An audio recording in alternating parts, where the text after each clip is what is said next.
Welcome everybody, welcome to Monster, episode 29.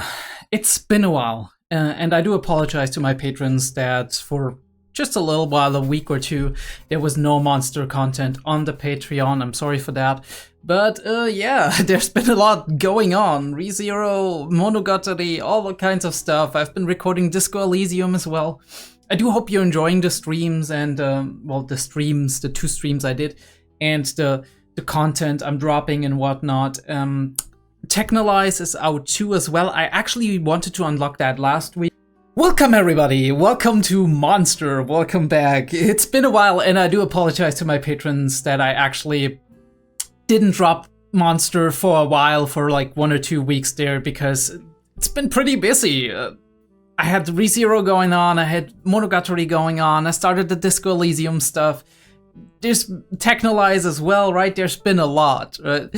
And as a result of that, actually, very interestingly enough, I think I spent like 5 to 6 weeks without reacting to Monster, because it was like, I think half of like the middle of August when I last reacted to Monster episode 28. But don't worry, I got it all in my brain, right? I got it all in my brain. So first things first, I wanted to talk about a couple of minor things, just like recap a little bit what I think about Monster at the moment.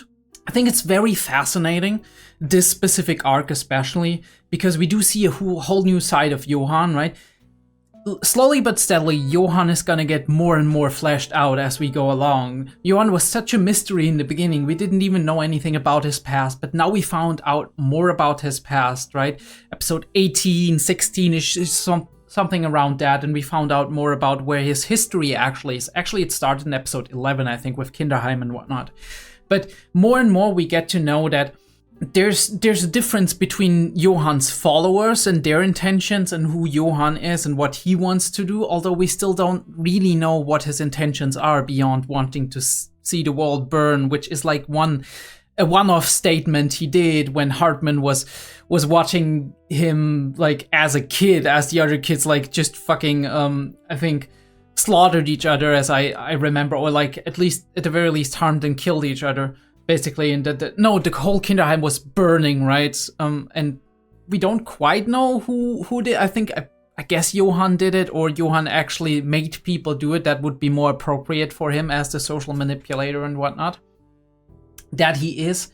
But yeah, we've seen a whole new side of Johan, of just getting himself into a position of power, obviously with an end goal in mind, but we don't know in which capacity he would actually harm or kill the people who are around him right now. Maybe if they become a liability, but it's not necessarily the case, right? If he just involves himself with them, and if he still needs them down the line, there's a good possibility that he keeps them around for a while. I think it's very cool that our private investigator is actually getting at the bottom of this and starting to paint the picture of Johan being kind of at the center of all of this happening.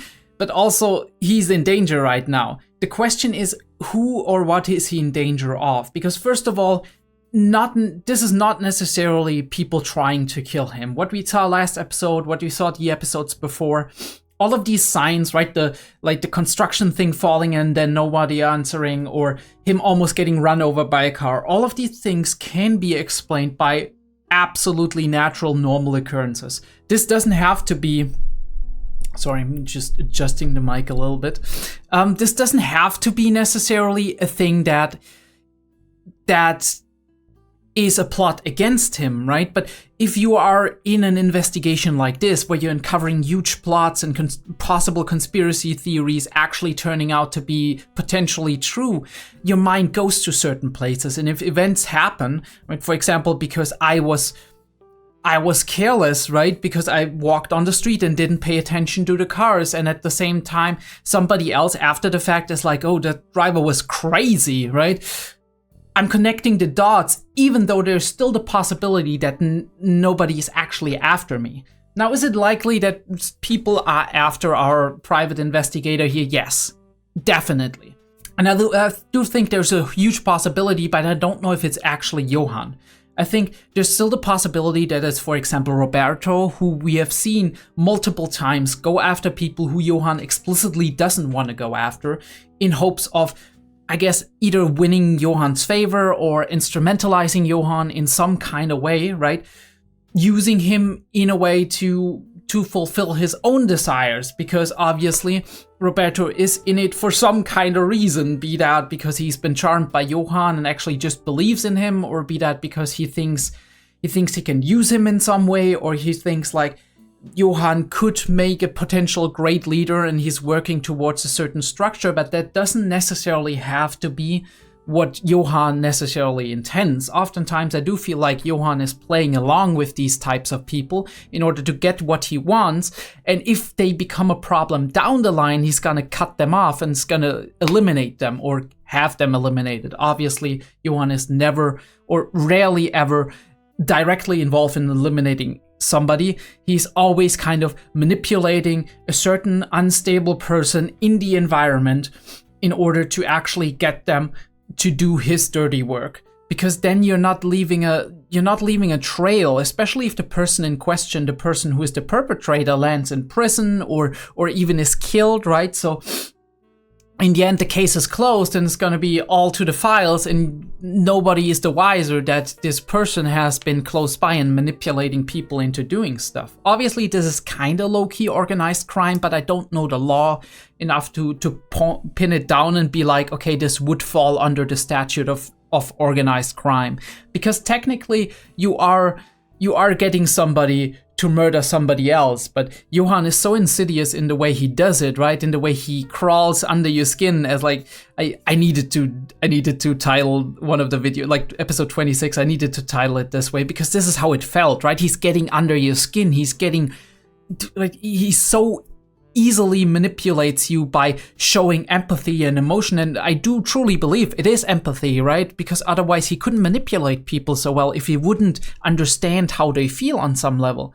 Now, the question is it like emotional empathy on the level of that he feels what other people feels, or is he just very, very intelligent in understanding how these emotions would theoretically make a person behave, right? We don't know that, but I think it's more likely that he emotionally actually feels, oh, this is how that person feels, and then he can get into their inner circle, right? He can get through that barrier that we all that we all build up in order to protect ourselves from being exploited. He can get through that, and he can appear as a friend or confidant or whatever. He can appear trustworthy. He can build up his reputation, choose actions in a very clever way, so that you yourself, being the reciprocator of these actions, actually feels like this person is actually a very good guy who only wants your best, right? And before you know it, you're actually doing things for him that you might not have done otherwise. Feels like he's your friend, right? Feels like you really know him because he's the guy who cries for your case, right? Who's like, holy shit, dude, my heart goes out to you, right? And not just like in a politician way where it's like thoughts and prayers to the families and you're like, shut the fuck up, you don't even care. It's more in a way of like just a person who's like, damn, that's really rough. It's way better oftentimes than people speaking out their sympathies and being like, look at the bright side. It's way better to actually, and we talked about this before, to show empathy, be like, I've been in that place before, right? I feel how shitty that feels. Really sorry to hear that, man. And just let it stand, because oftentimes people feel acknowledged in what they feel, right? If people go to you and they're like, I'm sorry your husband died, but I guess the positive thing of this was he didn't have to suffer. You feel like, I mean, yes, there's some truth in that, and that's why you accept it, but at the same time, oftentimes this can come off as uncaring. People are like, oh, well, let's put platitudes onto it. I don't know what to say, and it's awkward in many ways, but you do oftentimes just also kind of feel wronged, right? You feel like your emotions aren't really felt and heard, like you are kind of by society required to fulfill this role of grieving for a couple of days or weeks and then just move on with your life, continue to work, continue to function. when what you really need is somebody being like, damn, that's fucking rough, dude. I've had something similar happen, or you're like, I can't even imagine how it is. Instead of saying like, I can imagine it, it's kind of downplaying what you feel, right? In a way, at least that's how it feels to the person in that moment. But Johan can do it. Johan can go in and he can be like, damn, it's fucking horrible, right? I feel so much for you. And he lets that stand. He's not like, look at the positive, or like, this is what you can do. He's not like your therapist or whatever. Although in therapy, that's important too, right? Empathy, just empathy without anything else for a moment or two, right? Or for a session or two. He's not your counselor. He's a friend, a confidant. And this is how it feels. And this is the insidious part about it, because deep down we do know, even me as the audience wants to believe that there's some good in Johan and wants to see that and be like, damn, there it is. But it is not, because he would go over any kind of body, right? He would sacrifice the world to get his mission and to get like his desire, and maybe his desire is actually sacrificing the entire world. Who knows? But yeah, that brings us to Nina, Anna/Nina. I haven't seen her in a while.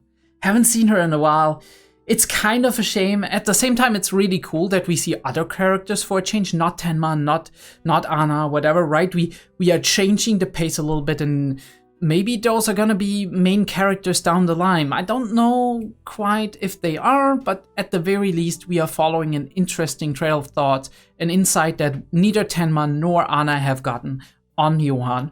And it's very interesting. I'm always thinking like, it's such a shame that Tenma and Anna are not together more in terms of like the storyline, that we split them oftentimes and they're doing their own thing. Because I feel like they are the only two people in the world that could give each other some comfort and some like understanding, because both of them are not in the same, but in a very similar, unique position in relation to Johan and all the things that happened, right? They are in a position where both of them experience this world and also this dread of knowing Johan is out there and knowing what he's doing and what he's about to do, right? Being aware of that and actually constantly living with that can't be easy, especially if you can't talk to a lot of people about it. Tenma does not have any confidants. Tenma doesn't have anybody who he can turn to when he is in desperation. Yes, he has Dieter, but Dieter is a kid, right? He doesn't have like... He isn't a sidekick. Nina and Tenma kind of, whenever they meet, it feels like they are complementing each other in the way they work and the way their actions are going, right? Every time their storylines draw closer to one another, you do have that feeling that both gears are kind of working in tandem to make the machine work, and that way we are avoiding disaster as a result of that. So what we end up with is a very good and interesting, well-working dynamic. Maybe that's the reason why they're not put together more, because then the situations would be handled easier. But also different parts of the situations that are happening at like similar time frames might only be avoided by Nina and Tenma being in these places, and then they can't be in the same place at the same time. But yeah, what I feel like Nina and Tenma working well together, obviously Tenma does have Dieter, and Dieter is a great help. I think Dieter is incredibly well off, right? Off way better than he was in the beginning when we met him with Hartman, right? His entire outlook on life changed, and his entire approach to life, right? The idea that like he grew up with that idea that the world is a bad place and you have to, right, endure badness in order to get through it, right? Be hard, right? All of these things. And him having the outlook now that things can change, right? That he can change things for the positive. And we have seen that, for example, in the arc where he and Heckel together helped stop the fire, or at least try to, right? The problem is Dieter is not an adult, so he can't fight the way an adult does. He can't always go to places where adults go, although he's a very, very clever child. He's very courageous, which I absolutely love, right? He does have that capacity to that moral sense of justice as well, ever since he joined Tenma, where he's like, I want to help people. I want to avoid people getting hurt. And we saw that throughout the series. And what I really like about Dieter is that he's actually not only like that, I think that Dr. Schumann said, he's not only grounding Tenma in a way. And I guess this is also why Tenma understands he has to keep him here, right? Not only because he feels like maybe Dieter, after all he's seen, is in danger if he ever is alone, right? But also because he does feel that Dieter, he doesn't know if Dieter would be better off if he was somewhere else with another family or whatever.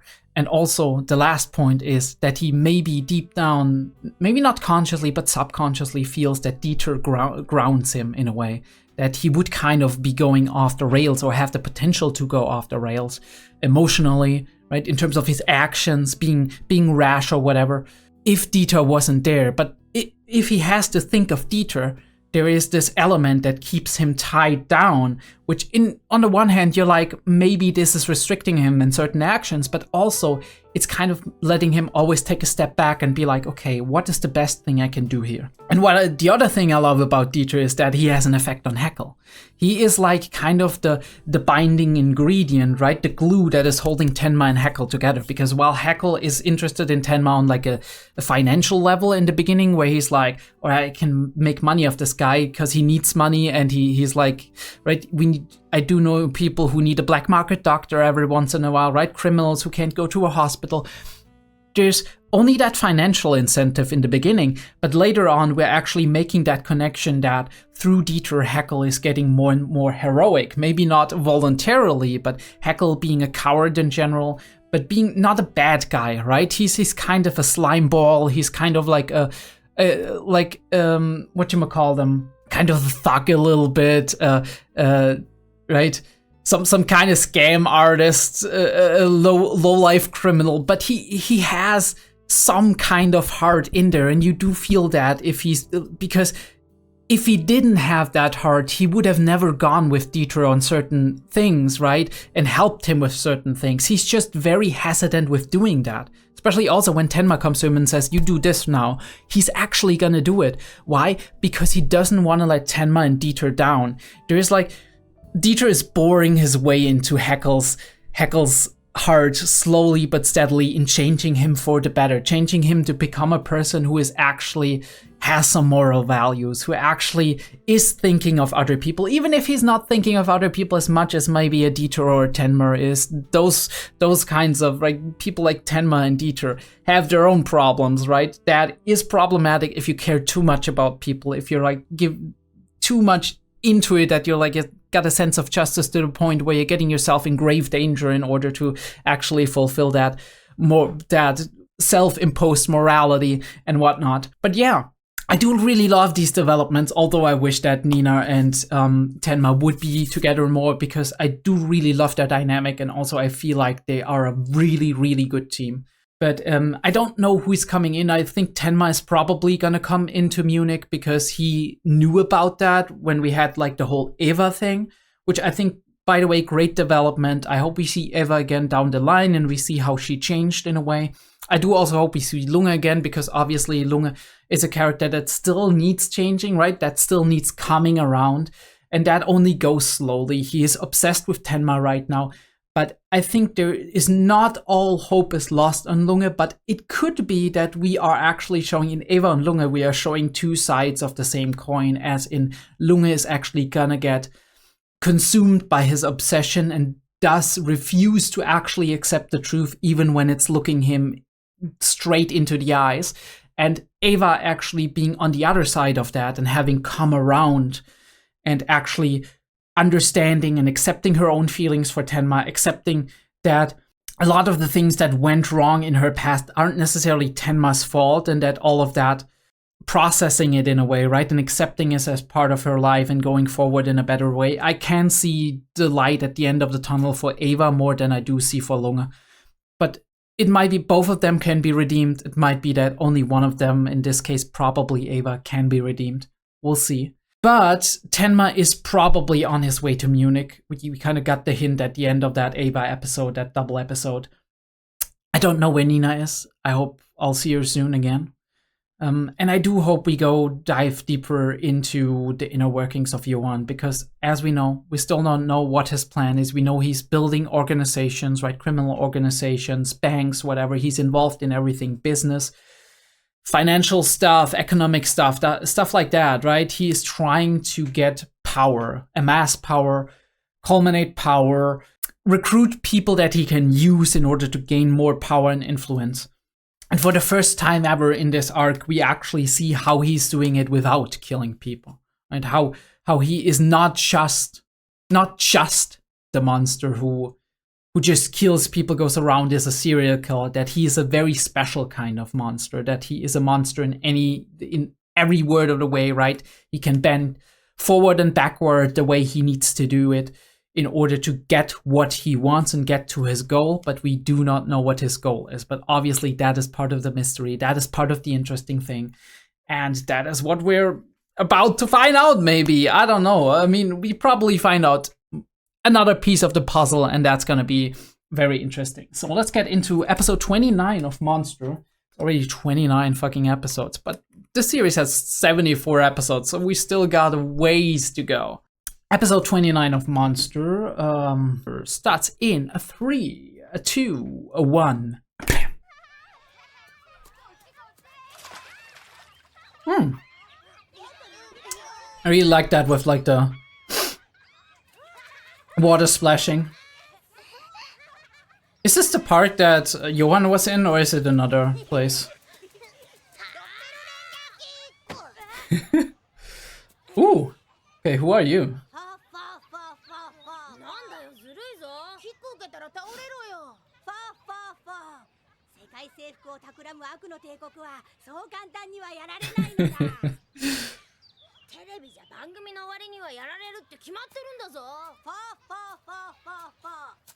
It is.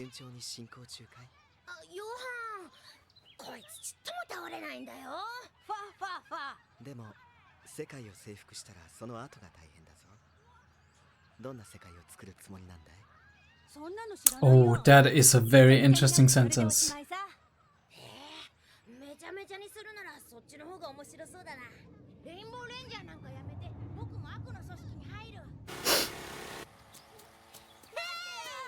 The blade. Okay.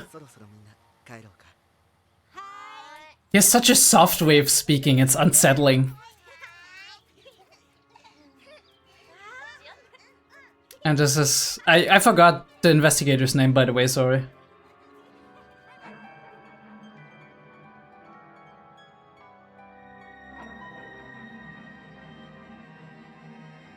Bro, don't think Johan isn't noticing you observing him. Like, I'm pretty sure Johan notices that thing. But hey, I don't know, maybe he isn't.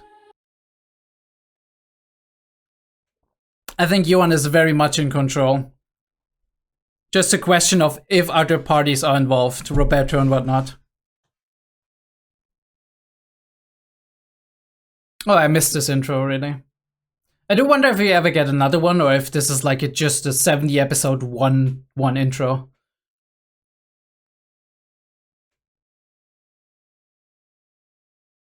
I can very well see that halfway through the episodes, right, which is like probably around 37-ish, that we get other intro visuals with the same song.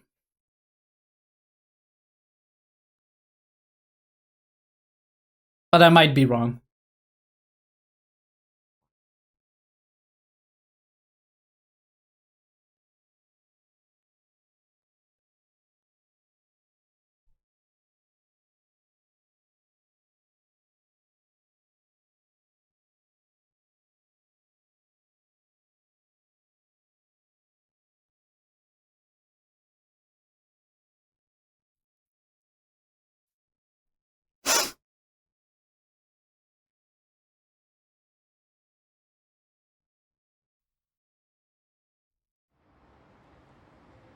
Ooh, yeah, that's his frequented cafe, right?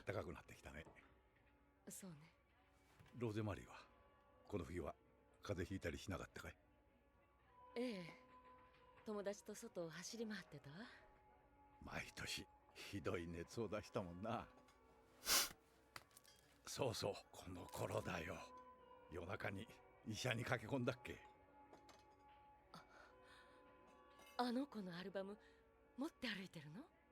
ああ、大きくなったろうな。育ち盛りだからちょっと見ない間に顔も変わったかな。でもね。So he has seen her, but it's been a bit. ローゼマリーがどんなに大きくなってもあの子だってすぐにわかる。あ、そうだ。時期が来たら。Such a strange relationship the two of them have. 例の連続殺人犯の少年を僕が撃ち殺した時の新聞の切り抜きや報告書の写しだ。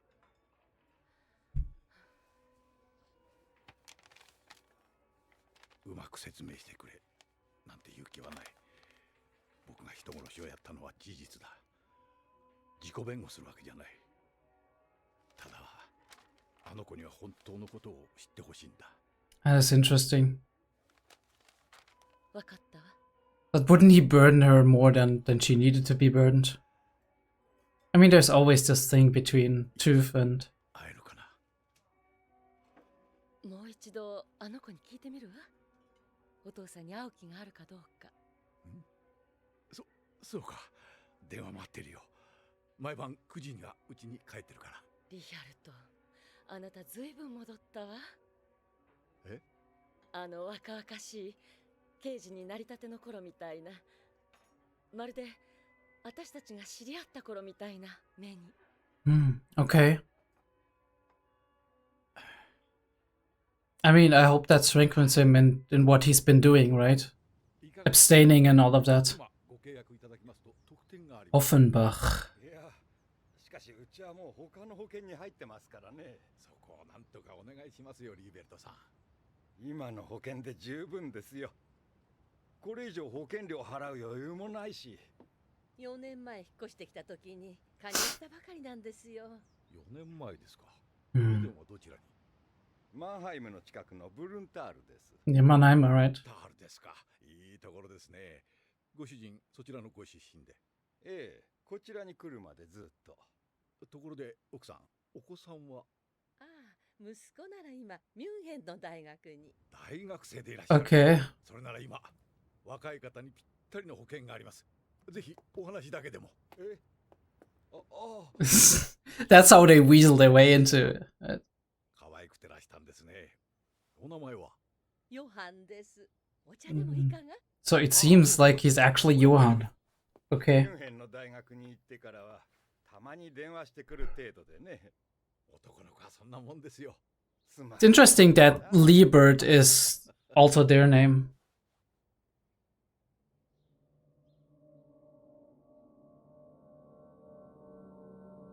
Maybe I'm wrong, but I recall like the original couple also being named Liebert, right? はい、ヨハンの実家へ。それが全く何の変哲もない、ごく普通の家庭でした。で、どう思う、リヒャルト？ The perfect family.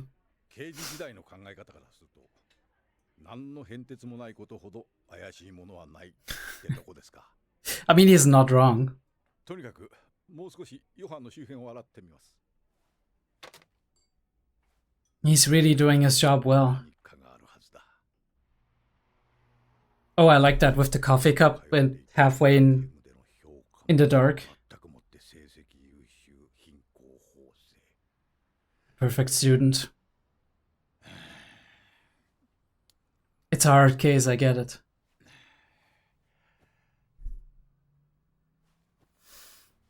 Comforting gesture. Is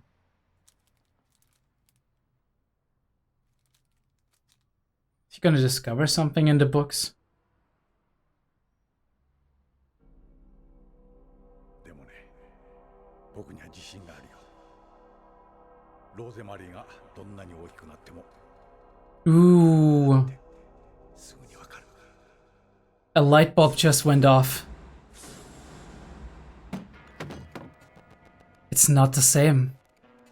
He's pretending to be somebody else, right? あの赤ん坊の顔が成長してヨハンの顔になるとは思えない。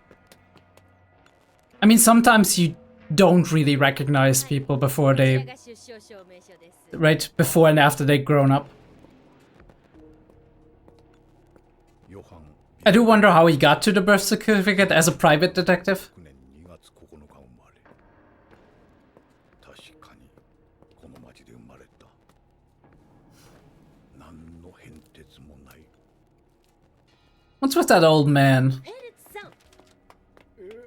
何度言ったらわかるんですか。この役場は禁煙です。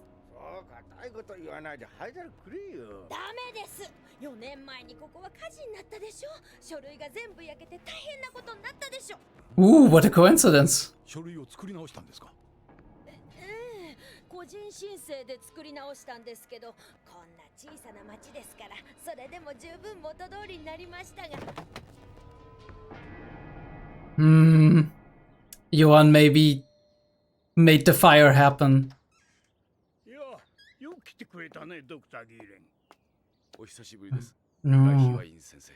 Dr. Gillen is back. Rudy.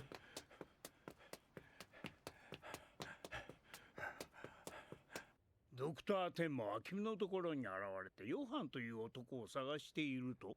And we're exchanging information. Is this still... 根拠もありませんでした。 Can this still be stopped? 人物が私が研究していたあの連続殺人犯ペーター・ユルゲンスをそそのかした友人であったとしたら、一連の事件すべてに突破口が見出せます。頼むよ、ドクター・ギーレン。はい、大至急ユルゲンスの面会の許可を取ります。彼にこの写真を見せて、その反応次第ではドクター・テンマの無実が証明。 That would be huge, but is it gonna happen? Or are they all gonna die? Because you know, even if Johan doesn't do it, there's a lot of people who would like to protect Johan. Oh, I love this shot where, like, with the trees going by and the way it feels like it's zooming in. Johann Wilhelm Liebert. There is a grave.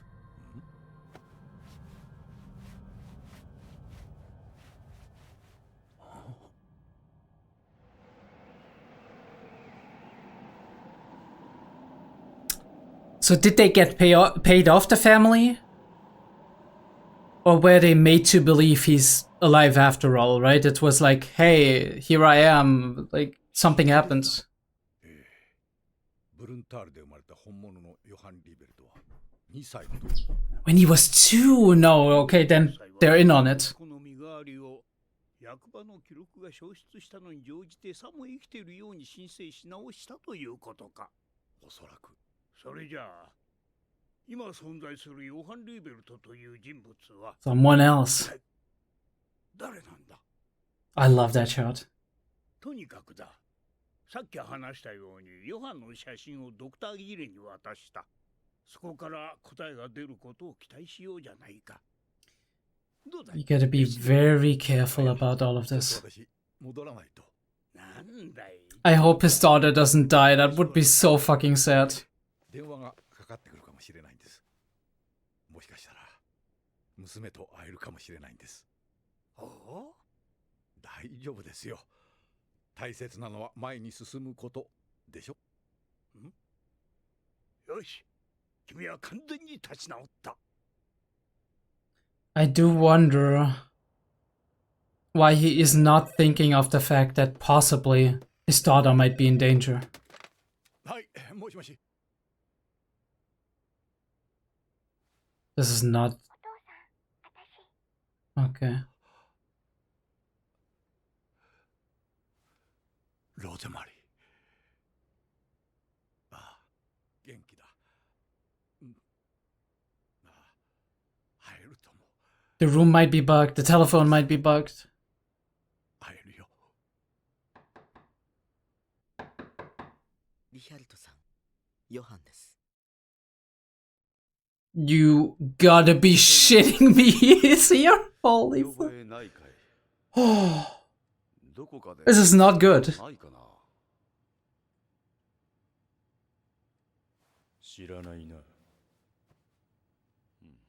君の友人ヨハンは君に手紙をくれるだけで面識はなかったと言っていたね。だけどヨハンは君のことをよく知っていた。 So they never met face to face, that's the thing. ボールペン貸してくれないか。悪いが君に物を渡すのは禁じられているんだ。ボールペンを。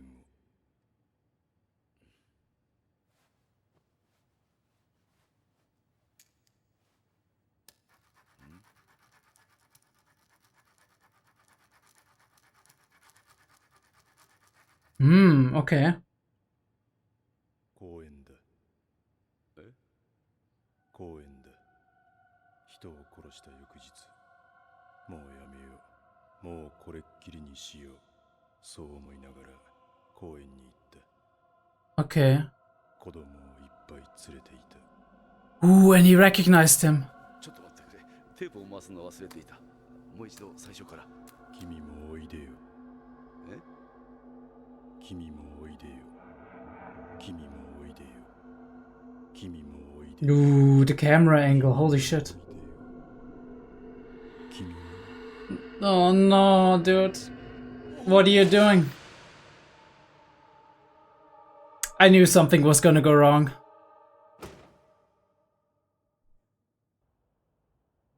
何の用だ。シューバルトさんのところでお会いしましたね。ヨハン・リーベルトです。何度もお電話したんですがいらっしゃらなかったので直接伺いました。Likely story, Johan. はい。いや、ドクター・ギーレンか。どうだったね。ユルゲンスに写真を見せた結果は。 Bro killed himself, what? 死んだ。はい、病院で今しがた。今警察の事情聴取で私も動けません。私が不注意にもボールペンを渡してしまったがために重要な証人がこんなことに。ただライヒワイン先生、彼の自殺は明らかにヨハンの写真に反応したためです。事情聴取が終わり次第、私もそちらに駆けつけますので。わかった。すぐリヒャルトに連絡する。Hopefully it's not too late for Richard. リヒャルト。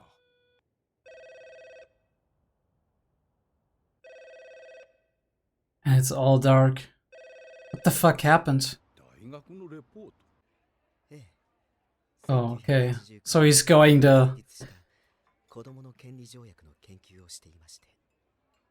お酒はいかがですか、リヒャルトさん。いや、私は結構。お酒やめられたんですね。そうですよね。お酒に酔った勢いで例の少年を処刑した。 He's done his research. 違いますか。ああ、酒の上とはいえ許されないことをしてしまったよ。僕がお聞きしたいのはそれに関することです。あなたが撃ち殺した少年シュテファン・ヨース17歳。彼はどんな罪を犯したんですか。少年 Just か。 digging into it. そんな悪魔のような犯罪を17歳の少年が犯した。レイプ殺人9件、殺人未遂2件。Holy shit. 処刑じゃない。あ、失礼。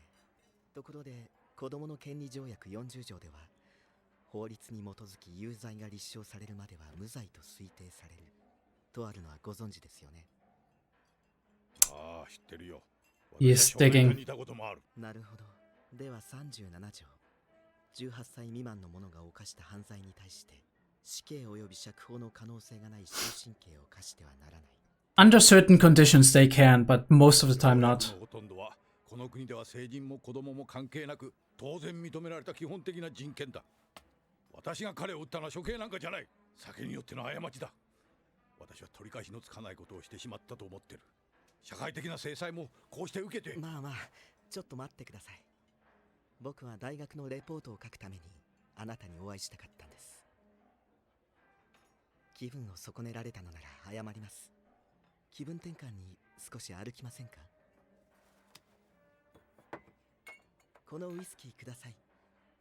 夜風がまだまだ冷えますからね。あ、ドクター Is he gonna get him to drink? I hope ま not. だ捕まらんのだ。娘と会えるかもしれないと言っていたが、まさかこんな夜更けに会っているとは思えんし。とにかく行動は慎重にと捕まり次第伝えてください。今私はそちらに向かっています。 It might be too late. Oh, I hope he ボ isn't. スの経歴知ってますか？確か幼い頃は東ベルリンの施設にいたとか。 Oh, maybe he was actually in Kinderheim. それが彼を語る上でも重要なポイントなんです。彼のいた施設、それはひどいところでした。彼は実に Okay. He was one of the experiments. 彼がどんなひどい目にあったか、そこで彼の精神がどんな風に切り刻まれていた。 I mean, there's always a reason why people start doing bad things, right? 6条、生命への権利、生存発達の確保。第8条、アイデンティティの保全。第19条、虐待からの保 He 護。 knows a lot. いや、そんなものをあげるのも虚しい悪夢のような場所だったんです。 I do wonder if he knows because he cares to a degree, or if he just knows in order to use it. なんで Oh, and then talk about his daughter. Holy shit. で電話されてたのは娘さんですか？会われるんですか？ He's probably got chills running down his back right now. 何なんだお前の目的は。大学のレポートを書くことです。そうじゃない。お前が今シューバルトのところにいる目的だ。 I love how we're doing the point of view shot from the お前は going up the stairs and whatnot. And we're at the water tower again. I don't know if it's the water tower, but it might be the one at the university. よって少年を撃ったと言いましたね。その前に私の質問に答えろ。あの日、確かにあなたは少年を殺した後、バーで飲んでいる姿を目撃されている。でもおかしいんですよね。僕の調べたところだと、少年を殺害する前にあなたが飲んでいる姿を見かけた人 Holy shit. 一人もいないんですよ。 He really has done his research. 少年を撃った時、飲んでいなかったんじゃないですか？ Only he knows the truth. シラフだった。冷静だった。彼を処刑しようと思って冷静に引き金を引いた。 Is that something that actually happened, or is he gonna talk him into it, right? 違う。なぜ忘れようとするんですか？それとも嘘をついているんですか？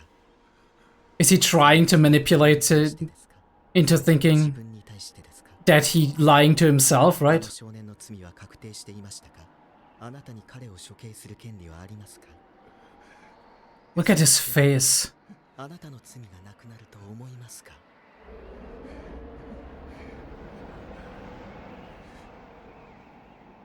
なんて重い罪なんだ。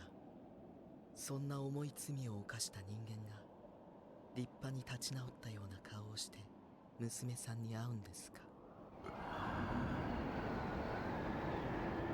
Oh, holy shit, look at that.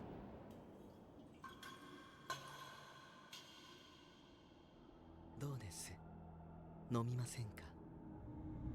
This is a decisive moment for him. Will he take the drink or not? ドクター・ギーレンか？警察です。あなたの患者のリヒャルト・ブラウンが死にました。 Shit. He lost the battle.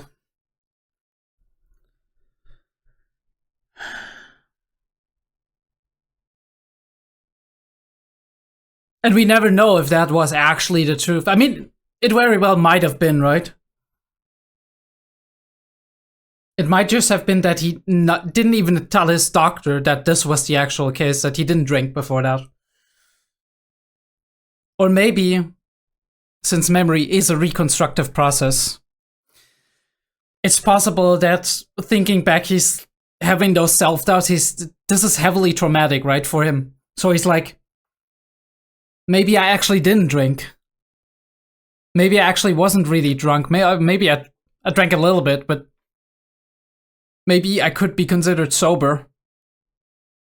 And he's making himself believe retroactively that he actually didn't drink and that he did it full well knowing.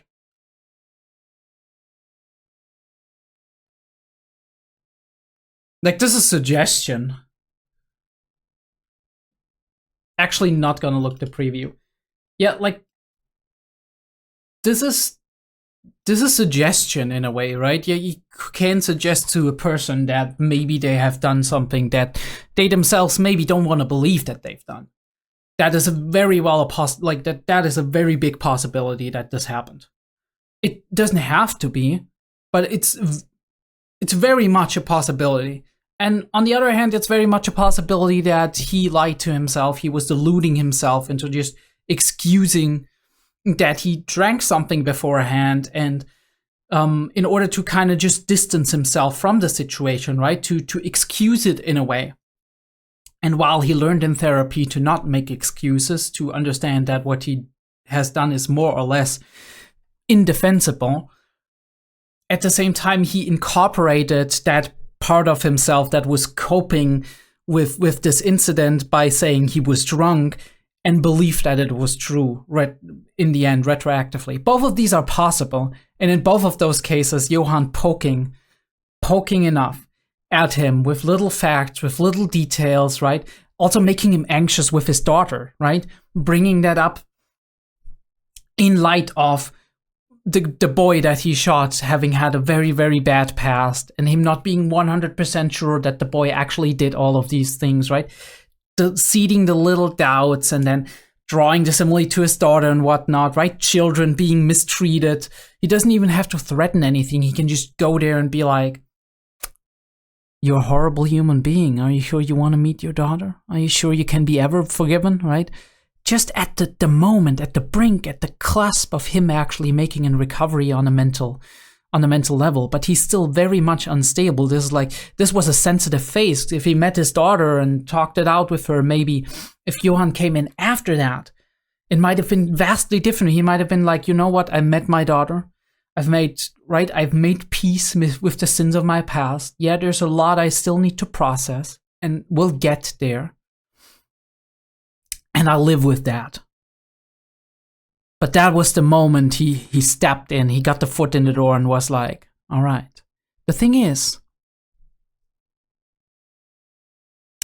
Richard could have at any point in time been like, "I don't want to talk to you anymore. Goodbye."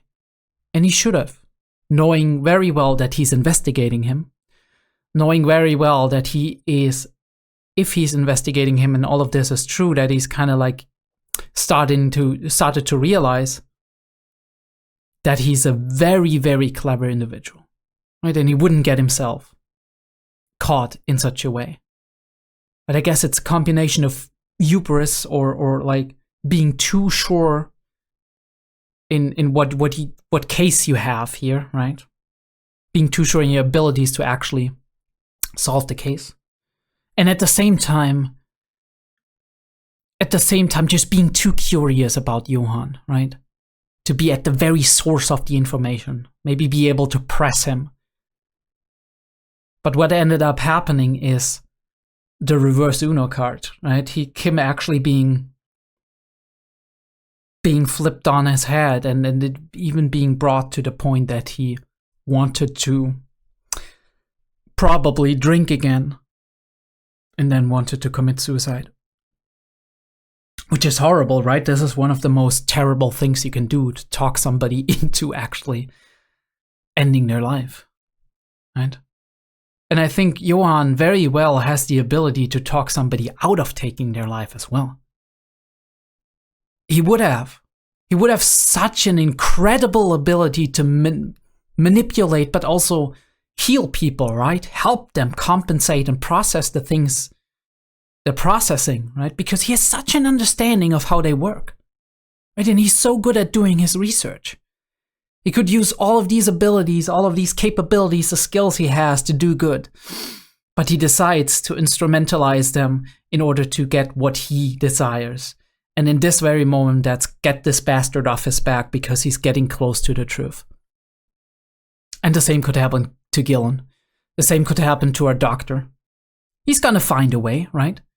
He's gonna find something self-destructive in them that makes them want to end their life. Something that would end their or ruin their careers. Something that would incriminate them for any kind of possible crime they could have done, right? Something that somebody who has a grudge against them individually. It's not hard to find somebody who has a grudge against a psychologist working with criminal cases, right? Especially with murders and whatnot. Discredit. Manipulate to self-harm, manipulate to harm. Those are his primary mechanisms of getting people to do what he wants them to do, right? Obviously, there's like the minor mechanism of just gaining influence, right? Being charming, being charismatic, being able to convince people that you are somebody who you maybe aren't. Or maybe getting that part of yourself out there, right? Like that tiny part of yourself that exists, that actually really exists, and getting it out there, amplifying it to 150 and convincing people that this is all that you are, right? The empath, the skilled person, the logical person, right? All of these things, he's putting them out there, but he's hiding, like he's using them as a big shield to hide the unsightly, ugly parts, the parts that are insidious, that are the monster, right? And we do see that in the ED, where it's like he's the hero and whatnot, is being celebrated until he breaks out the monster, and then it's too late. They're running away, but they're all gonna die. Let's go through it quickly. I don't want to talk too long about it, to be honest. Think I'm gonna watch the next episode soon. Love that with the splash of the water surface, right? We have like a shot that doesn't include the sky. It's very alien, but we have a slight reflection of the sky, and we break that water's tension with the leg of the child who's coming in, and the foot is going down into the water puddle. It kind of creates depth in the scene, and then we flip it around. We're like focused on the ground, and afterward we're focused from up, still on the ground, right? But we have like a completely different shot. And first, like, we're looking at the ground, a very narrow, very close perspective, and flipping on the sky. We see the sky basically a little bit, and here we see none of the sky. We're still kind of like being that alien thing where there's like pictures without a sky are often very otherworldly, not always, right? But because we humans go through life looking at the sky most of the time, or at some kind of ceiling, it is something very unusual to just look at the ground. It's kind of closing you in. It's kind of like boxing you into a certain thing. But yeah, we're showing simple scenes, right? Kids playing and whatnot. And I immediately thought of Johan. I was like, the park he was in last time, and his like whole university thing. And we have that little thing about the guy with the about the kid with like the evils, playing the evil schemes and whatnot. I absolutely love that, because it's like, it's such a funny thing where he's just asking him, and that is the interesting thing. I do wonder if he just amusingly tests the child and being like, oh, is he kind of a little bit, does he have an aspect of me in there where he just wants the world to be broken? Or if he's actually being truthful when he's saying, what do you do after you plunge the world into chaos, right? What do you build from that? Is that his intention? Is that like his long-term plan where he's like, I want to build something that I see in my mind's eye? And for that to happen, I actually need to break society. I need to, right? I need power, and I need to shaken up the power structures of this world. So I do wonder if there is a long-term goal plan, or if it's just chaos and havoc that he wants. Do you have, immediately after talking about that, it sounds more fun if you're just going to mess it all up, and we're having like a couple of seconds later, we do have the grass being cut. That is very symbolic, right? If you think about it, right? This grass, it's growing, it's healthily growing, and then you're just gonna cut it in order for it to actually grow in the way you want it to grow. And it's kind of like very, very much a metaphor for the children right here. I don't want to know what Johan talking to these children can do with the children. And even if like he's being very nice on surface level and being very kind to them, do we know if he isn't putting ideas into them that are insidious, right? That are not quite how a child, things that a child should learn? I mean, we see that in every in every autocratic country out there, and we do see it in the past as well, especially if you're German like me, you look at Nazi Germany, one of the main things that happened there was people being actually set up into youth organizations where there was a lot of fun, just youth activities, whatnot. You were doing sports and competitions and whatnot. You were learning songs. You were like, but insidiously in there were like all of these little elements of education, right? That a child experiences, learning experiences that a child is making, things they learn that shapes their worldview, that is kind of going into the direction of kind of regurgitating and strengthening the narrative that was the narrative that was in favor of the National Socialist Party and in favor of their worldview of like the different race theories and whatever was going on there, and like looking down upon other nations, looking down upon certain kinds of people, right? And that was insidiously built into these organizations. So when the youth actually would grow up and become capable soldiers, capable officers, capable like people in the bureaucratic and university apparatus, that they would have these worldviews and actually perpetuate them on. This is why it's such a big, it was such a big thing to actually denazify Germany. It's not really all that well done, right?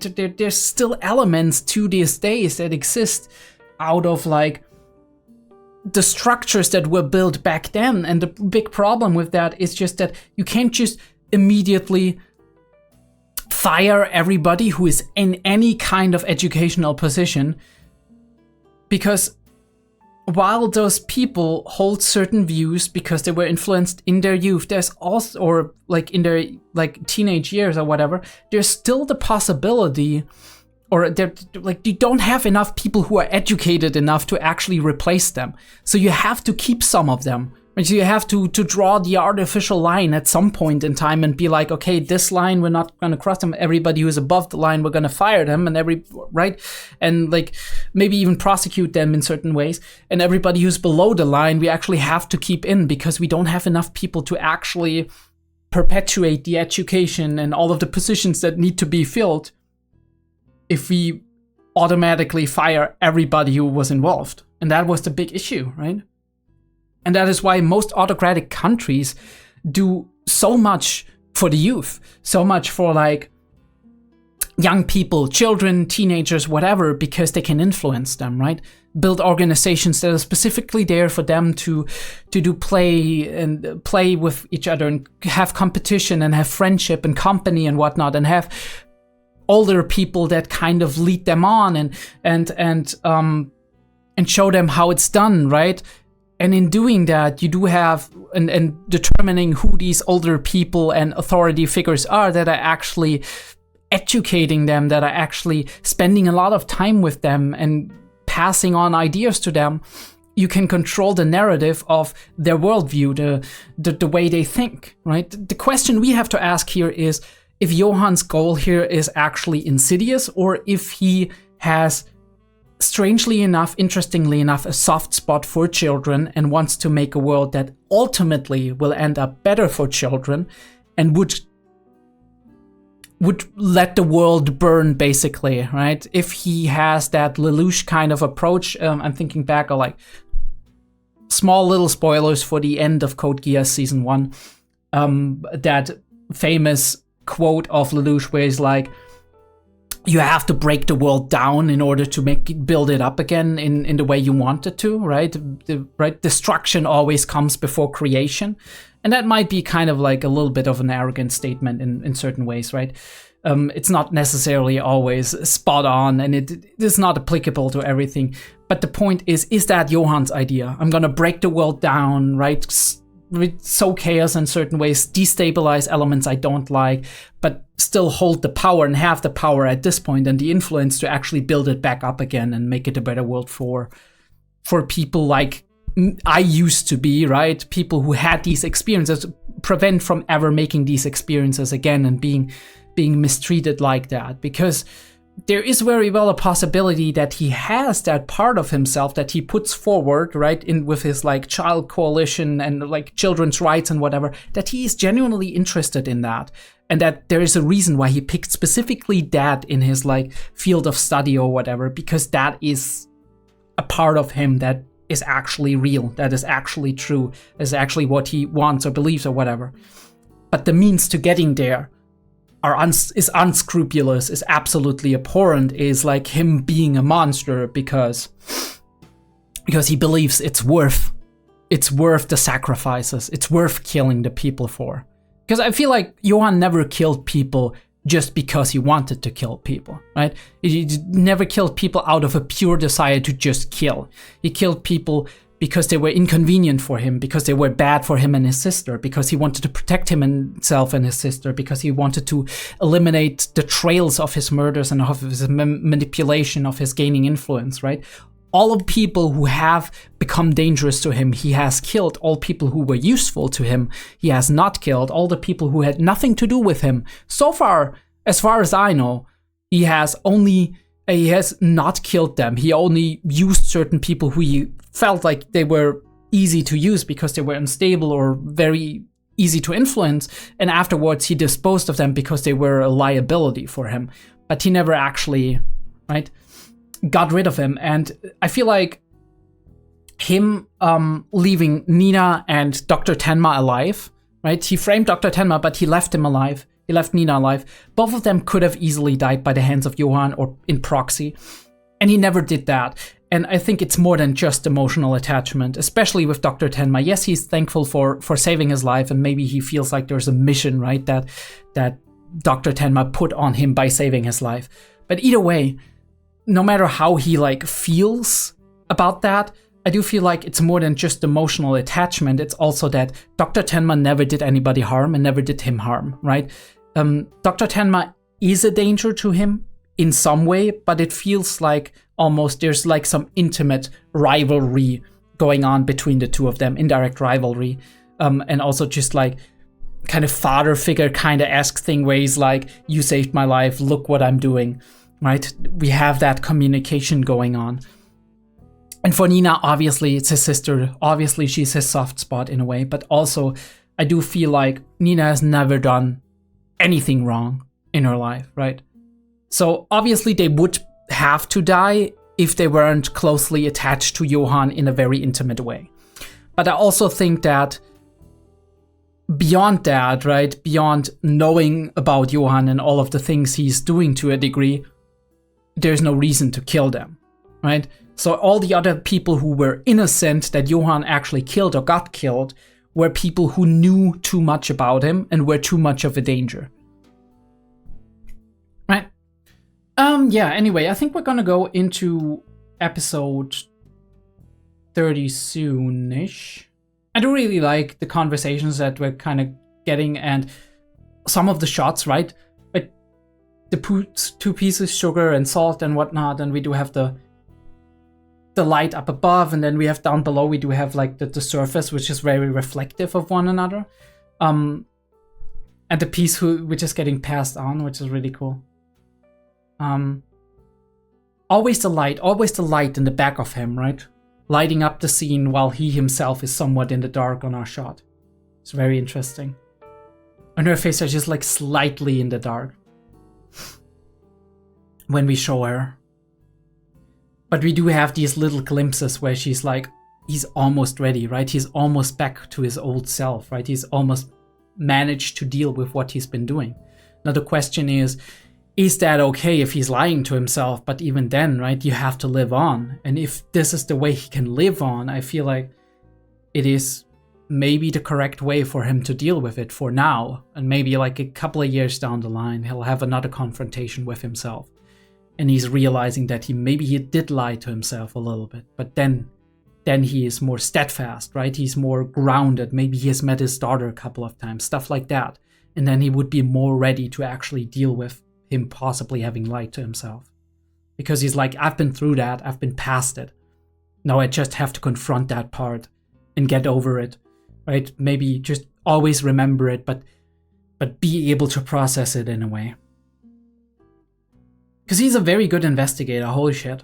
Right? The way he weasels his way into these people's homes as like an insurance company guy, where he's like, you sure you don't want any insurance? And then they talk back and forth, and they're like, right, we actually got insurance when we got to this place. And he's like, oh, where do you come from, right? It's like very nonchalantly asking these questions and kind of digging. I love that. I love that frame when we're looking from up above, right? Like from the staircase, as if like there's a child sitting there watching. And we do have like that depth going on with like the lamp hanging right there. And we have so much dimension in this shot. It's really cool. He's looking at the pictures and he doesn't immediately realize, obviously, what he realizes later, where he's like, holy shit, this could be a different child. But they're also very nonchalant about this. I feel like the thing is, the conclusion we came to is they possibly got paid and faked papers and whatnot in order to just pretend that is their son, either by like doing some weird thing where they're like, okay, replacement son, adoption, whatever, or by just needing the money and playing along, right? Either way, they're in on it and they're kind of defending it very well, although they have no reason to suspect that our insurance company guy is actually a private detective, which is nice. But like, obviously, if you have a secret, the default is just to be so in on the role play to actually almost believe it yourself, right? That is the trick to actually get into just not being suspicious about something that you might be hiding. So you're just like, okay, from this moment on, I just act as if it's the truth. And slowly but steadily, in our mind, this will change. Now, obviously, we always know that it's not entirely the truth, but it will, on an emotional level, maybe often feel like the truth, especially if we can play it out in some kind of way, if they have regular meetups with their son or treat him like a son. It might not be the case, but I'm just saying, right, this is the way you feel yourself into it. Because oftentimes, it's not just our emotions and our thoughts that are causing certain actions of us to happen, but it's also our own actions that are kind of influencing and informing our emotions and thoughts retroactively to happen, right? Causation is not linear when it comes to thoughts and actions in a human brain, right? And we've talked about this before with like the consciousness and how it's very interesting that sometimes we are performing actions, we are actually behaving in certain ways before our consciousness goes in there and then explains retroactively why we did the things we did. Which is very interesting. It's almost like we are a machine and we are acting according to our programming, and afterwards there's this weird phenomenon that is our consciousness, right? That is part of our brain in general, exists in different brain areas, and it's saying like, oh yeah, this is why it happened. And oftentimes that explanation is not entirely congruent, not entirely exactly one-to-one the same as why we actually did it. Because oftentimes we don't have that insight to say why we did what we did. That is one of the main reasons why we're like, I don't know why I feel this way about this, or I don't know why I did it exactly, right? I mean, I feel I know, maybe this, maybe that, but I don't exactly know. But oftentimes we're also just convinced that we did something for a certain reason, despite there maybe being more to it than that, it being more complicated. Because obviously, human minds are incredibly complex. But yeah, there's this whole experimental series about how patients of epilepsy, of like strong epilepsy, which had like their corpus callosum, which is the middle section of your brain that has a lot of like nerve connections going from one hemisphere to the other one, severed. Because like for epilepsy is oftentimes like just electrical potentials firing in your brain where they shouldn't, right? And when an epileptic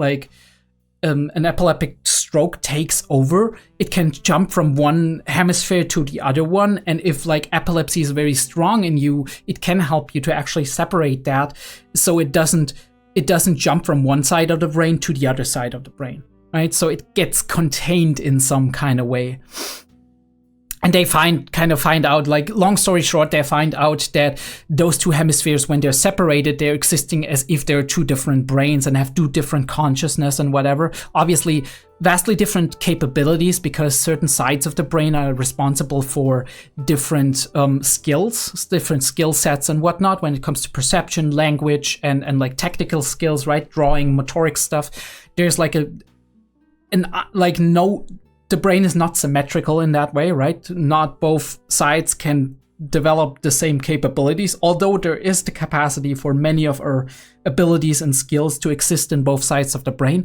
But one side, oftentimes, as we grow up, generally, for most humans, a certain side gets developed more, right? And there's tendencies, right? We say like most of the time, I think it was like the left side that is very language oriented and the right side that is very like artistic, technical, motorically oriented and whatnot. There's a lot of like differences in that. But yeah, I mean, this is also one of the reasons like why a lot of people are right-handed, I think, because there's like this separation, right? The left, I think it was similar to how the perception works with the, but don't quote me on that. It's possible that I'm actually getting that wrong, but it's similar as perception, where one side of the brain is, right, one side of the eye, right, the retina, whatever, is firing to the left side of the brain to process it, and the other way around. And you do have like different, but either way, we do have different sides of the brain, obviously being responsible for different motoric movements and whatnot. So there's that as well, right? But even like the specializations in certain areas and whatnot for language processing, for drawing, and all of these things are on different sides of the brain, developed in different ways. So I do feel like there's definitely the capability of, if one side of your brain that is responsible for language processing, for example, gets heavily damaged, that the other side or adjacent areas kind of take over, right, and compensate for that to a degree. But obviously, since you are grown up at that point and you're not just a child who is still growing up, that side of the brain can't develop as much as a normal human being would normally develop the other side of the brain for that specific capability. But yeah, it's very fascinating how consciousness works and how we explain things and how we retroactively can change memories depending on how we feel about certain things and how we behave, how our behavior influences our thoughts and feelings just as much as our thoughts and feelings influence our behavior. And we don't know chicken or egg, which came first. It doesn't matter really either, right? In terms of like, depending on how you define free will and whatnot, but either way, this can be one of the reasons why it's so easy for a person after they've lived a life for decades to actually behave as if they actually believed a lie, or maybe even believe it themselves to a degree. Even though they're still in the back of your head, there's still some kind of doubt. Love that with the cup of coffee and the way we use the lighting to actually just show that. There's a lot in contemplative thought, and that's when the flash comes through and it's like, wait, is that even the same person? Right? He was thinking back, he's like, I can't imagine that boy in that picture to be that guy that I've seen. I mean, sometimes, like I said, sometimes you would not recognize somebody who, as a child, right? Pictures of somebody as a child as they are later, especially if you have to differentiate between siblings or between people who are somewhat related, cousins or whatever. Sometimes they can look very much the same and you're like, which one is which again, right? Which one grew up to be which today? But oftentimes also you can kind of see, oh yeah, like there's certain elements in the face of that child that I recognize from the person that was sitting opposite of me like a couple of days ago. You're like, yes, I can see that. Because obviously there's like, we humans are specialists in actually detecting that, especially when it comes to our own like cultural group. That is also a very important aspect. Somebody who grows up with a cultural group that is more diverse will probably have more ability differentiating within those different cultural groups. So if you're growing up in an area that has a lot of different kinds of like Asians, Afro-Americans, whatever, Americans, right? All of them in one place, then we'll probably be able to differentiate between individuals of that cultural group, of all the cultural group, better than a person that grows up mainly in like a black neighborhood or a white neighborhood or whatever, right? That is also a thing. I mean, we learned that early on, right? It's just informal processing, the more faces we see of a certain culture, right, of a certain ethnicity, the more we will be able to actually read them. That is a phenomenon that was tested a lot of times in studies and whatnot. I don't know how that holds up, right? Them just recreating records. I guess you have to create them to some degree, right? But that can't be holding up legally. I'm sorry. Right, you just gotta say that the record was lost, and then you gotta go to like to an agency, and they're like government agency, and they're like, okay, we're gonna look some things up, and as much as we can confirm, right, and then we're like, okay, sorry, the records got lost in that hospital, right, stuff like that. There needs to be like a confirmation of not existing files, but right, you just recreate them and then you act as if they are actually there. That's kind of weird. Also very convenient that this happened right there. Rudy, my good boy. He still has a resting bitch face, but I really like him, kind of. I turned around on him. He kind of turned around on Tenma, and I really like that. I was actually, I wanted to look up one of these shots. This one, holy shit. I really love that shot. The way we zoom in, right? And we like just... and the trees are flying by us, and we're looking more at the sky than we're looking at the ground. We're not looking where we're running. We're just, right? It's very open, and it feels very, you feel very vulnerable looking at that. And then we look down to the ground. Talk about these things for a second here. The blowing winds, right? Classic Monster, right? With the leaves and whatnot. And then we're talking in a dark study room. Whispering each other's secrets. Right? The light is burning on the side, right? As we realize what's happening. Really nice storytelling on a visual level. And him being very, very serious about this. Very like, you see the jaw is clutched, right? So he's very tense about all of these things, because this could get serious. And then we have half of his face in the shadows.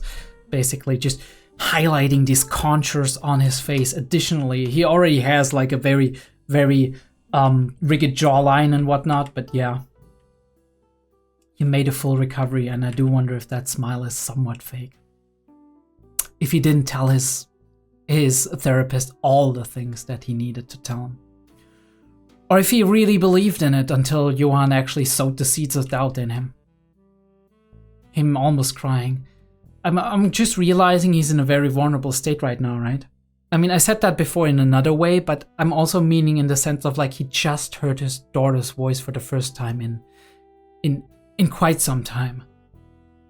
And he's emotionally very, like all of these emotions got woken up again, right? He's very, very close, right? He's having tears and whatnot, and that can put you in a certain state of mind, and that is the moment that Johan goes in.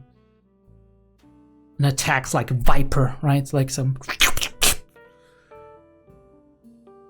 And he's absolutely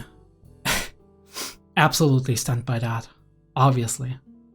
Like these are the kinds of states that you like, you have like, you will have a lot of like depression patients who are borderline suicidal, wake up in the night, be in a weird state, right? Where they're not completely awake.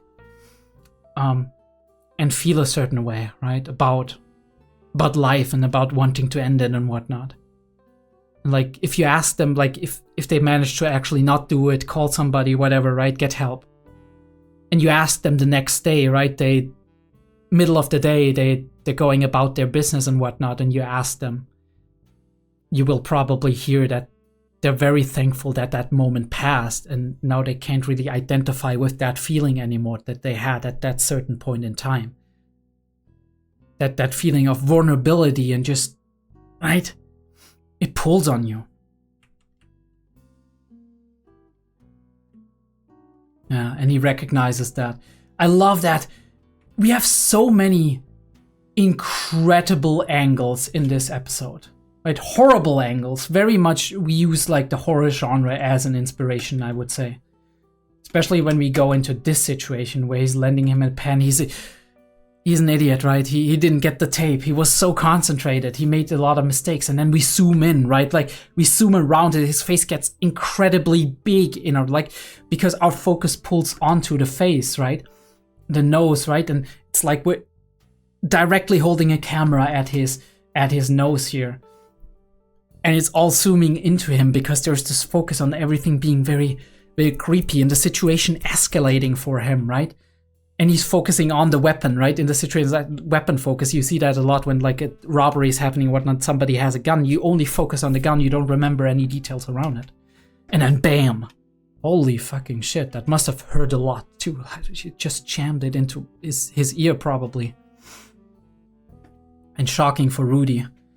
And then we go from that shot, which is like weirdly zoomed in, we go to a shot that is actually not directly straight face building side, but the building side bended slightly, right?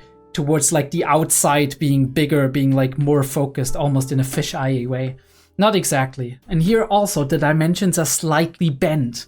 It all feels a little bit unreal.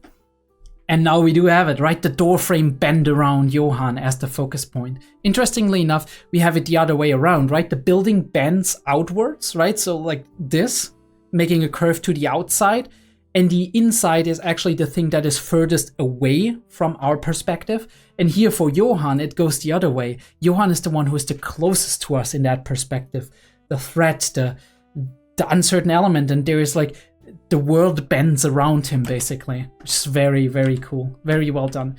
Like some of these scenes, also very neat and very cool how we see that through the window and not like just from an inside perspective. Very interesting way to put it. Either way, I think like for a while I had like the idea that the directing wasn't as spot on as it was in the beginning of the series, but now I feel like with this arc, which is incredibly interesting in its own right, we're coming back again to a very, very, very well done directing style. So I do wonder if there's like some directional, like some changes of directors in between, like for episode to episode direction, or if this was just the thing of like the arc not giving us as much inspiration for what we wanted to do with the direction. The reflection of Rudy, right? He looking at himself while he's holding the telephone and seeing like the backs of the hallway lit up in the night. Amazing shot, right? Side profile. Again, we repeat that bent structure, but then they're all gone. I wouldn't have even talked to him. I would have been like, get the fuck away from me. And Rudy's going there, but it's too late, and we have these grayscales, right? Everything just grays out, which is very interesting because this is kind of, for me, and it gets darker and darker, and we have the blue moon, which is almost, for me, kind of reflecting that unscrupulousness of Johann, right? In a way, like the cold that's creeping in slowly. You feel like the atmosphere is getting colder and colder. And as we're making our way to the outside with the water tower, which is already invoking something in us because we've seen it in certain motives in the past before with Johann and whatnot, and especially also with Johann's talk with, I forgot his name, like the son of Schubert and whatnot. A completely different atmosphere, very much like the other atmosphere when he talked to the son of Schubert. It was romantic, whimsical, right? It was emotional. It was a little bit sad, but also there was some hope. There was some like redness. There was some sun in there. And now we do have a rainy day, basically. Right? Very gray, very cold feeling, very winter beginning feeling, very windy. Not even with showing any wind, it feels windy in a way. Though I think we're showing it like just in a second. And all of these grayscales, it feels like it's very much reflecting what a person with depression and guilt and all of that is going through, where the world starts to feel more and more gray, and it just all grays out. It goes into a very monochrome way. We do see anime use this a lot in like the reverse, when we do have tales of youth. I remember July and April, for example, where Arima in the beginning was like, the world was very gray until I met her, and then the world becomes colorful, right? It starts to be in color again. And we do have that change between like the grayscale of his past trauma and his mother and all of that shit in comparison to what his present is like, right? It's starting to be vivid again, and everything is green, and spring is approaching, right? April and whatnot. But yeah, I don't want to spoil too much of that. That is very much beginning stuff, like 3 or 4 episodes into the the show. So we're not going to talk more about Your Lie in April in case any of you haven't seen it yet. But big recommendation on that one if you are somebody for emotional stories, if you're somebody for like inspirational stories as well. Like there's a lot of pain in there, there's a lot of suffering, but there's also a lot of like life affirming things in there that I feel are very, very much something that people should see, especially if you love music as well. Go and watch it. But yeah, I think this is where we ended. It's very insidious, and I think like that gaze, that view, right, of him looking down. Somebody like, I don't know if that's necessarily true, but a teacher said something to me when I was in like the last couple of class, the last couple of years, right, high school basically in your terms, in like American terms, said something to me that if a person is looking up, they're being defensive, right, like moving away from you a little bit. But if a person is standing here and they're looking at you like this, they're trying to control you, right? Not trying to control you in an insidious way necessarily like it is the case here, but trying to control you in the way that they want you to be focused on them, they want you to listen to them, and they want you to believe them.